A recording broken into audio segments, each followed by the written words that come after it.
November 5 നടക്കാനിരുന്ന തെരഞ്ഞെടുപ്പിന് മുന്നോടിയായി കമലാ ഹാരിസിനെതിരായ മറ്റൊരു പ്രസിഡൻഷ്യൽ ചർച്ചയിൽ പങ്കെടുക്കില്ലെന്ന് റിപ്പബ്ലിക്കൻ സ്ഥാനാർത്ഥി ഡൊണാൾഡ് ട്രംപ്. കഴിഞ്ഞ ദിവസം നടന്ന പ്രസിഡൻഷ്യൽ ചർച്ചയിൽ ഡെമോക്രാറ്റിക് സ്ഥാനാർത്ഥി കമലാ ഹാരിസ് മികച്ച പ്രകടനം കാഴ്ചവെച്ചു. ഇതിന് പിന്നാലെയാണ് ട്രംപ് ഇനിയൊരു ചർച്ചയിൽ പങ്കെടുക്കില്ലെന്ന് പ്രതികരിച്ചത്. ട്രംപിന്റെ കെണിയിൽ വീഴാതെയും ട്രംപിനെ കെണിയിൽ വീഴ്ത്തിയുമാണ് കമല മികച്ച പ്രകടനം പുറത്തെടുത്തത്. ABC ചാനലിന്റെ ആഭിമുഖ്യത്തിൽ ഫിലാഡൽഫിയയിൽ നടന്ന 1.5 മണിക്കൂർ സംവാദം ദശലക്ഷക്കണക്കിന് പേർ വീക്ഷിച്ചിരുന്നു. കമല 60% മുന്നിട്ടു നിന്നെന്ന് CNN ചാനൽ വിലയിരുത്തി. New York times, Washington post, the guardian ഉൾപ്പെടെയുള്ള പ്രമുഖ മാധ്യമങ്ങളും കമലയുടെ പ്രകടനത്തെ പ്രശംസിച്ചു.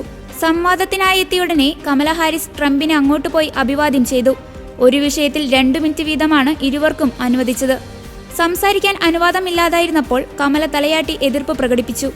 പതിവിന് വിരുദ്ധമായി മോഡറേറ്റർമാർ സംവാദത്തിൽ ഇടപെട്ടു. സാമ്പത്തിക കാര്യങ്ങൾ, കുടിയേറ്റം എന്നിവയിൽ കമല ഹാരിസിനെ ട്രംപ് പ്രതിരോധത്തിലാക്കി.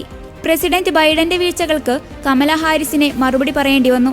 സാമ്പത്തിക മേഖലയിൽ പല കാര്യങ്ങളും ചെയ്യാനുണ്ടെന്ന് കമല പറഞ്ഞപ്പോൾ എന്തുകൊണ്ട് അവ ഇതുവരെ ചെയ്തില്ലെന്ന ചോദ്യത്തിന് കമലയ്ക്ക് മറുപടി ഇല്ലായിരുന്നു.